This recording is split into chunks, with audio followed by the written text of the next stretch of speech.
Hello everyone. I am Meethi Goli Doctor. I am here to discuss about something new, concept of organon of medicine. आप सभी पढ़ते हैं कि हम Organon की बुक में सबसे पहले ही खोलते हैं अगर आर्यडजन बुक को, तो उसमें आपको सबसे पहले एक वर्ड दिखता है एफोरिज्म। तो ये एफोरिज्म क्या है? An aphorism is a shortly cleverly phrased saying the aim of which is to convey a general truth.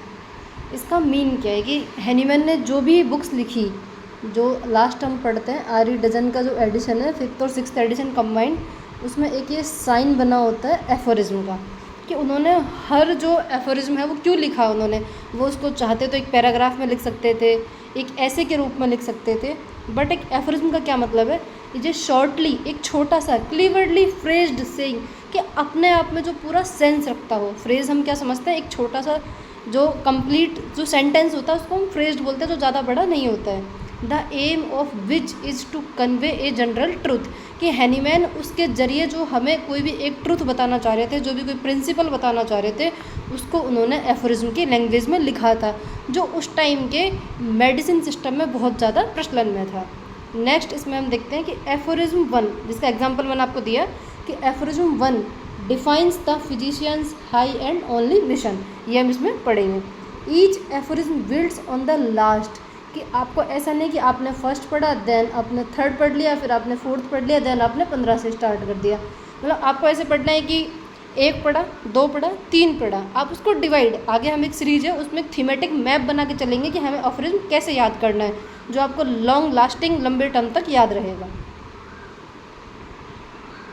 Next है कि फुटनोट। अब एफोरिज्म तो हमें समझ में आ गया कि एक छोटा बहुत स्मॉल सा एक फ्रेज है जो अपने आप में कंप्लीट मीनिंग रखता है। हैनीमैन जो भी हमें एक कन्वे करना चाह रहे थे कोई मैसेज, वो हमको एक ट्रुथ के रूप में वो कन्वे करता है, बट उसमें एक स्टार मार्क लगा होता है नीचे, उसको हम बोलते हैं फुटनोट। उस पर लिखा होता है 1, 2।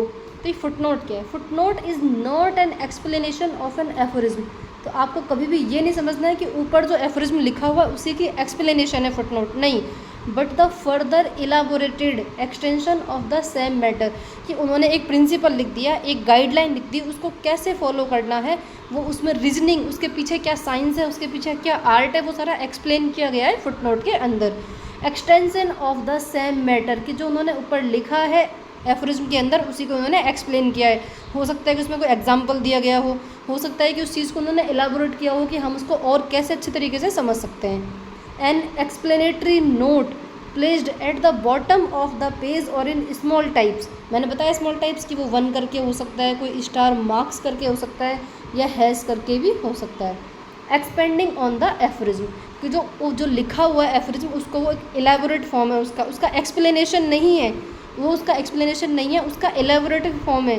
उसमें जो मटेरियल है मे भी हो सकता है सेम हो भी हो सकता है डिफरेंट हो सकता है कि उससे रिलेटेड उसमें कोई एग्जांपल लिखे हो सकता है कि उसमें जो लिखा है वो उससे थोड़ा डिफरेंट लिखा हो सकता है कि उसमें क्रिटिसाइज्म के बारे में लिखा हुआ है। जस्ट टेक एन एग्जाम्पल, जैसे आप जब पढ़ेंगे तो एफोरिज्म नंबर 8 आता है।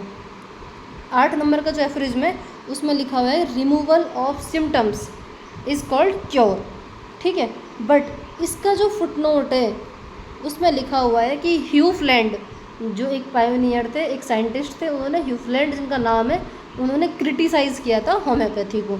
अब इन दोनों चीज़ों का रिलेशन है कैसे, कि उन्होंने बताया था कि होम्योपैथी सिर्फ साइंस और सिम्टम्स को हटा सकती है, बट जो डिजीज़ होती है वो हमेशा पर्सन के अंदर रहती है।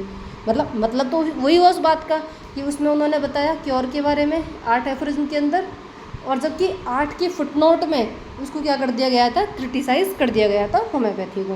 तो इस टाइप से हम जब एफोरिज्म पढ़ेंगे, जब हम ऑर्गेनन का बिल्कुल सिलेबस कंप्लीट करेंगे, आपको ये पता होना चाहिए ऑर्गेनन में आने वाले डीप वर्ड जब पहली बार पढ़ते हैं लगता है कि पता नहीं एफोरिज्म क्या है, फुटनोट क्या है, क्यों लिखा गया है फुटनोट के फॉर्म में, क्यों एफोरिज्म के फॉर्म में लिखा गया है, ये फिजिशियन के आगे दा क्यों लगा दिया गया है। एक वर्ड का अगर आपको ऑर्गेनन में मतलब पता होगा, ट्रस्ट मी, बहुत इजी सब्जेक्ट है ऑर्गेनन, बहुत इंटरेस्टिंग सब्जेक्ट है, आपको पढ़ने में इंटरेस्ट आएगा। इसे एफर्ट नहीं लगाना होगा कि मुझे ऑर्गेनन याद करनी है, वो ऑटोमेटिक। सबसे मेन जो थीम है, मेन जो बेस है ऑर्गेनन पढ़ने का, सबसे पहले आप आर्यडजन जो इसकी फाउंडेशन है, जो इसकी मूल है, इस बुक से स्टार्ट करो step by step, don't skip. एक भी एफोरिज्म आपको स्किप नहीं करना है, और अगर आपको पूरा कंप्लीट ऑर्गेनन पढ़ना है तो आप जुड़े रहिए हमारे साथ। मीठी गोली डॉक्टर आपका पूरा सिलेबस हर सब्जेक्ट का क्लियर कराएगा। नेक्स्ट है इसके अंदर कि फुटनोट द रीजनिंग और एक्सप्लेनेशन बिहाइंड द रूल, कि एफोरिज्म क्या है, जिसमें उन्होंने द रूल बता दिया, कोई प्रिंसिपल बता दिया, कोई लाइन लिखी है, कोई मैसेज हमें दिया है उन्होंने, बट फुटनोट क्या है, उसकी कोई एक्सप्लेनेशन भी हो सकती है उसके पीछे का, उसके पीछे की रीजनिंग हो सकती है, साइंस हो सकती है, कोई आर्ट हो सकती है, या उससे रिलेटेड कोई उसमें कंटेंट हो सकता है। नेक्स्ट हम देख सकते हैं edition of Organon of medicine. First year में बहुत इंपॉर्टेंट है कि ये क्वेश्चन यूनिवर्सिटी में पूछ लिया जाता है, वाइवा में बहुत ज़्यादा पूछा जाता है कि कितने एडिशन थे, कौन सा एडिशन किस टाइम आया था, बेसिक इन्फॉर्मेशन आप सबको पता होनी चाहिए इतनी, ठीक है। 6th एडिशन आया हैनीमैन के, जिसमें से हम जो पढ़ते हैं लास्ट वो पढ़ते हैं 5th एंड 6th का combination. First 5th 5 edition were published during the author's lifetime, कि जब तक हैनीमैन साहब जीवित थे उनके लाइफ टाइम में 5 एडिशन पब्लिश्ड हो चुके थे। बट जो 6th एडिशन था उसको बोलते हैं पोस्ट्यूमस, मतलब आफ्टर डेथ, और कितने टाइम 78 ईयर्स ऑफ डेथ के बाद में ये पब्लिश्ड हुआ था। Hahnemann had taken to perfect his system of medicine without changing the fundamental laws on which homoeopathy stands. सबसे पहला सवाल आता है कि भाई वाई, कि 1 लिखा, 2 लिखा, 3 लिखा, 6 लिखा, क्यों, और क्या इन लोगों में क्या डिफरेंस है इन 6 एडिशंस में, कोई लॉज में डिफरेंस है, नंबरिंग में डिफरेंस है, या उन्होंने किस वे से क्यों उनको परफेक्टनेस। जब फर्स्ट एडिशन आया 1810 के अंदर, होम्योपैथी क्या करने लग गए थे, क्रिटिसाइज़ करने लग गए थे।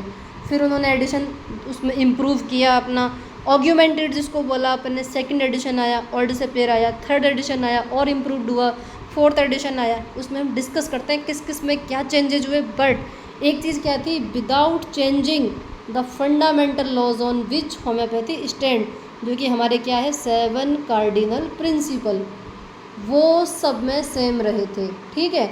नेचर्स लॉ ऑफ क्योर, ये उन्होंने बिल्कुल इस फंडामेंट को बिल्कुल भी चेंज नहीं किया था। फर्स्ट एडिशन सबसे पहले जानते हैं, आप सबको पता होगा फर्स्ट एडिशन कब आया था, 1810 के अंदर आया था, ठीक है। द टाइटल वॉज ऑर्गेनन डे रेशनलिन हेल कुंडे, ये जो लिखा हुआ है जर्मन लैंग्वेज में लिखा हुआ है टाइटल, इसका हिंदी मीनिंग है Organon of rational healing art, ये इसका मतलब है। आर्ट, सबसे इम्पोर्टेंट जो वर्ड है वो क्या है, आर्ट। क्या बोला उन्होंने, साइंस भी है आर्ट भी है। हीलिंग की सिर्फ पैलिएशन सप्रेशन कोई मेथड नहीं था, क्या था, सिर्फ और सिर्फ अल्टीमेट क्या है हमारे यहाँ पे, क्योर। क्या होता है, क्योर। पब्लिश्ड इन 1810 टोरगांव में पब्लिश हुआ था। Published by the famous publisher Arnold of Dresden, किसने पब्लिश किया था। In just 9 years all the copies were sold out, सिर्फ और सिर्फ 9 साल के अंदर सारे इस पब्लिकेशन जो हुआ था इसकी सारी कॉपीज सोल्ड हो गई थी। और इसमें एक अच्छी चीज़ ये भी है कि इसका जो पब्लिकेशन का जो खर्चा आया था वो हैनीमैन के ही एक पेशेंट ने उठाया था। कंटेंट्स 271 एफोरिज्म, सबसे फर्स्ट में कितना था 271। Translated to English by C.E. Wheeler in 1930। सबसे बड़ी मिस्टेक क्या होती है कि जब भी आपसे वाइवा में कोई क्वेश्चन पूछेगा कि ये बताओ कि हैनीमैन के सारे एडिशंस में से सबसे पहले इंग्लिश में कौन सा ट्रांसलेटेड हुआ था। हम क्या गलती करते हैं कि अच्छा 1810 में सबसे पहले फर्स्ट एडिशन आया था तो इसका मतलब यही हुआ होगा, बट यू आर मिस्टेक, यहाँ आप गलत हैं। आप आगे जानेंगे कि कौन सा एडिशन सबसे पहले इंग्लिश में ट्रांसलेट किया गया था। On the cover page a stanza from German poet Gellert was quoted, ये AIPGT का क्वेश्चन है, बहुत इंपॉर्टेंट MCQ है कि किस एडिशन के फ्रंट पेज पे या कवर पेज पे पोयम जो गैलर्ट ने जो पोयम थी उसका स्टेंजा उसमें था, तो वो था फर्स्ट एडिशन के अंदर। तो ये जो भी इन्फॉर्मेशन है बहुत सटीक है, काफ़ी बुक से निकाली गई है। अगर आप नागेंद्र बाबू पढ़ेंगे उसमें 259 एफोरिज्म लिखा हुआ है जो कि गलत है फर्स्ट एडिशन के अंदर, तो आप थोड़ा सा बुक्स को पढ़ने से पहले कृपया क्रॉस चेक कर लें। नेक्स्ट हम मूव करते हैं सेकंड एडिशन। फर्स्ट एडिशन में हमने क्या देखा था, कब आया था, 1810 में आया था। कहाँ पब्लिश हुआ था, टोरगांव में पब्लिश हुआ था। किसने ट्रांसलेट किया था, C.E. व्हीलर ने ट्रांसलेट किया था। और कब किया था, 1930 के अंदर ट्रांसलेट किया था। नेक्स्ट हम मूव कर रहे हैं सेकंड एडिशन के ऊपर। सेकंड एडिशन हमारा है, टाइटल है इसका ऑर्गेनन डे हेलकुंस्ट, और उसमें क्या था, ऑर्गेनन डेर रैशनलेन हेलकुंडे, उसमें क्या था, रैशनल हीलिंग ऑफ आर्ट। इसमें क्या है, ऑर्गेनन डेर हेलकुंस्ट। ऑर्गेनन को हम क्या बोलते हैं, इंस्ट्रूमेंट ऑफ नॉलेज। ये हमने फर्स्ट लेक्चर है हमारा ऑर्गेनन का बेसिक लेक्चर, उसमें भी हमने समझ लिया था। तो इसका हिंदी में क्या हुआ title, instrument of knowledge of the healing art या फिर Organon of the healing art. ये कब पब्लिश्ड हुआ था सर, ये हुआ था पब्लिश्ड इन 1890, 1819 के अंदर ये पब्लिश्ड हुआ था। ऑग्यूमेंटेड एडिशन था, जो पहले वाला था उससे बड़ा एडिशन था। ड्यू टू रॉन्ग नंबरिंग, सबसे बड़ी मिस्टेक, आपने पढ़ा हर जगह का बट कभी समझ नहीं पाया कि कैसे। फर्स्ट एडिशन में कितने थे, 271 एफोरिज्म। सेकंड में कितने हैं, वो लिख देता है कि साइड में 318 बट चेंज करके 315। भाई ये 3 एफोरिज्म क्यों कम हुए, तो उसका रीज़न है, उसका क्या रीज़न है इसके पीछे, ड्यू टू रॉन्ग नंबरिंग, कि जब वो नंबरिंग कर रहे थे एफोरिज्म की, तो 215 के बाद में 216, 217, 218 तीनों एब्सेंट थे और डायरेक्ट 219 हो गया था। इसकी वजह से वो मिस्टेक हुई। बाद में जब साइंटिस्ट ने उसको चेक किया, रीचेक किया पब्लिकेशंस के टाइम पे, तब उसमें पता लगा कि नहीं, ओरिजिनल एफोरिज्म 315 है, ना कि 318।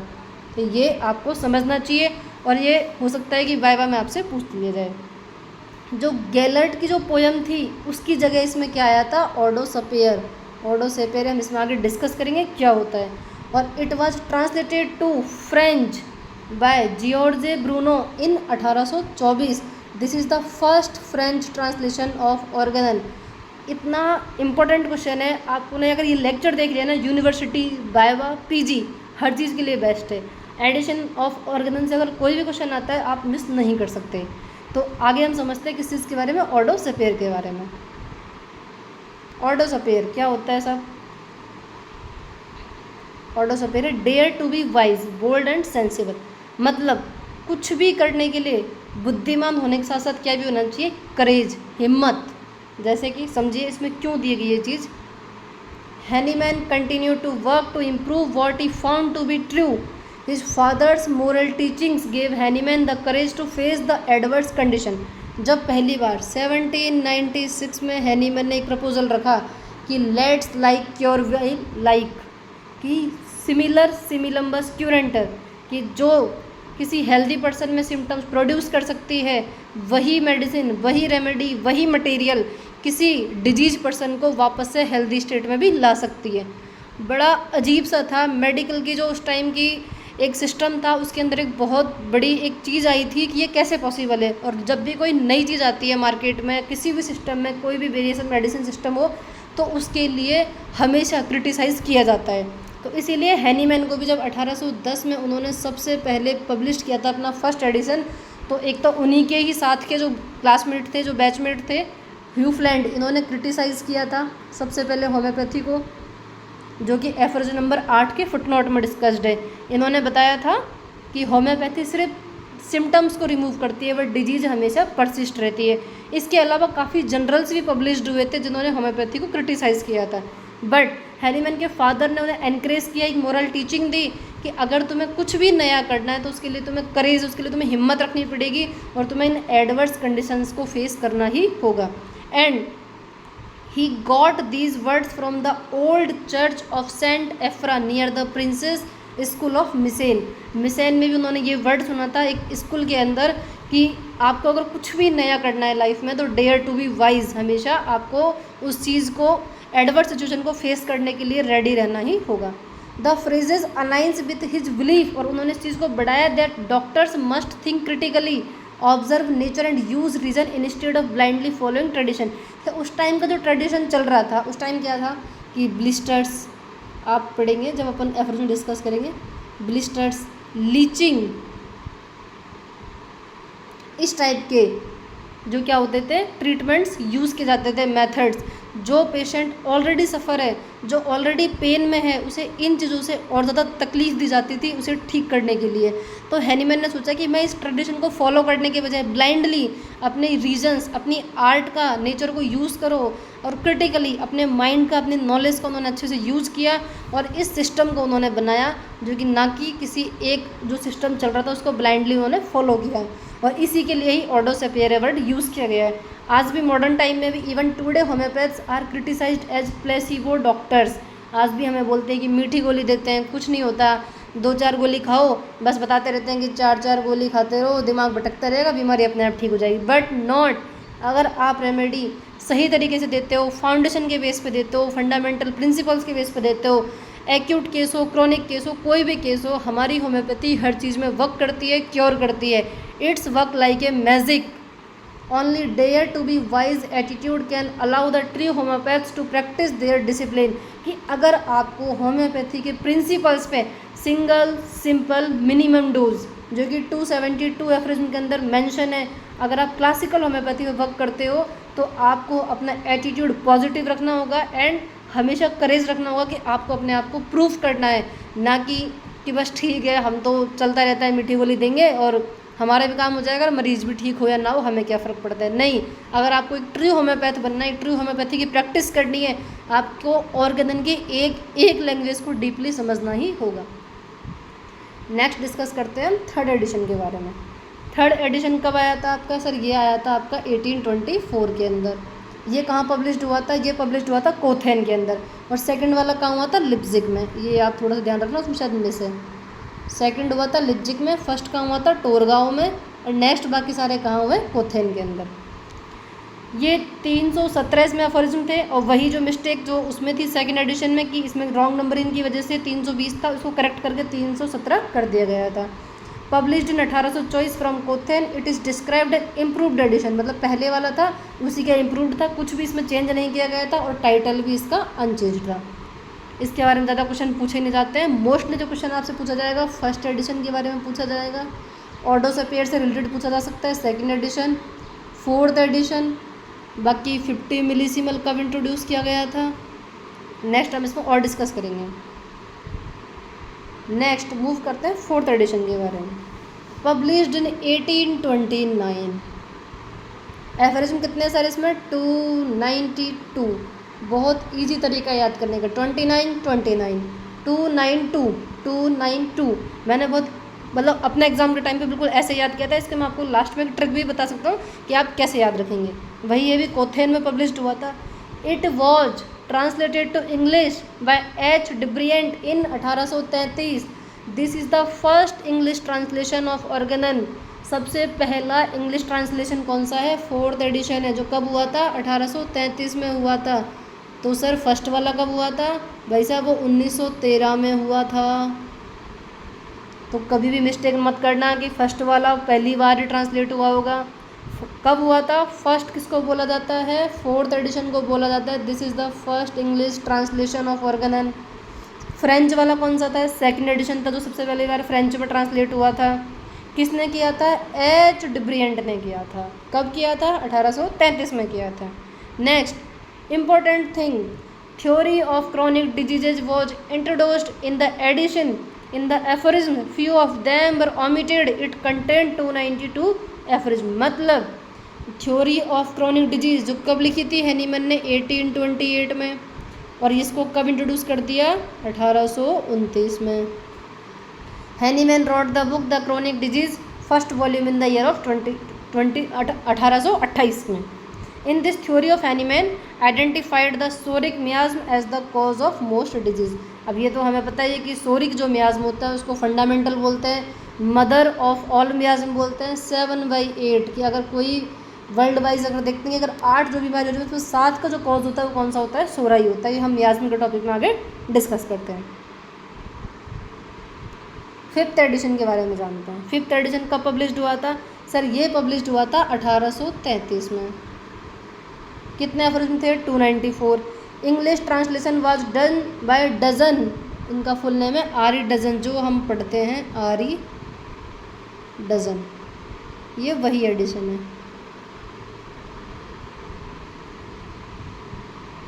The theory of vital force and the theory of drug dynamization were published for the first time in this edition. ये भी आपको याद रखना है, बहुत फ्रिक्वेंटली पूछा जाता है ये question. Note on isopathy were introduced in this edition. ये आपको एक सीक्रेटिव इन्फॉर्मेशन है, हमेशा याद रखनी चाहिए। R E Dudgeon's version is considered as the perfect one by majority, और सबसे ज़्यादा फॉलो किया जाने वाला यही वर्जन है आर्य डजन जो हम पढ़ते हैं। 1849 में इन्होंने वो किया था एंड अगेन इन 1893। इसमें आपको दोनों ईयर याद रखना, उन्होंने पहली बार कब किया था और सेकंड टाइम कब किया था ट्रांसलेशन। 6th एडिशन है आपका Hahnemann kept it ready bye 1842, क्योंकि ये कौन सा हुआ था, उनकी डेथ के 78 ईयर्स बाद पब्लिश्ड हुआ था। It got published only in 1921। अब आपको ये समझना पड़ेगा कि डेथ कब हुई थी, पता होना चाहिए ना, 1843 में हुई थी। कब हुई थी, 2 जुलाई 1843, 1843। और इसके 78 ईयर्स बाद है, मतलब 1921 में क्या हुआ था, 6th एडिशन पब्लिश्ड हुआ था। कंटेंट 291 एफरिज्म, जो भी करंट में हम पढ़ते हैं 291 एफरिज्म होम्योपैथी में। In his 86th years while in active practice in Paris, मतलब 86 ईयर्स इन्होंने लगाए थे। I have now after 18 months of work finished the 6th edition of my Organon the most nearly perfect of all. और ये उन्होंने कहा था कि ये एडिशन जो मेरा है सबसे परफेक्ट एडिशन है। उन्होंने कितना किया, 18 महीने कंटिन्यूस पे वर्क किया और इसको फिनिश किया था। This edition came to light 78 years his death, hence it is called the posthumous edition. It was translated into English by doctor William Boericke. गलती से भी गलती मत करना कि हम जो 5th पढ़ते हैं, जो डजन बुक का नाम है, उसमें 6th एडिशन भी डजन ने ट्रांसलेट किया था। 5th ट्रांसलेट किया था आर्य डजन ने, 6th एडिशन ट्रांसलेट किया था विलियम बोरिक ने, और ये पब्लिश्ड कब हुआ था, 1921 के अंदर। इसमें क्या इंपॉर्टेंट नोट है सर अपने लिए, द 50 मिलीसीमल स्केल, जिसको हम क्या बोलते हैं, एलएम पोटेंसी, पहली बार कब इंट्रोड्यूस की गई थी, 6th एडिशन में इंट्रोड्यूस की गई थी।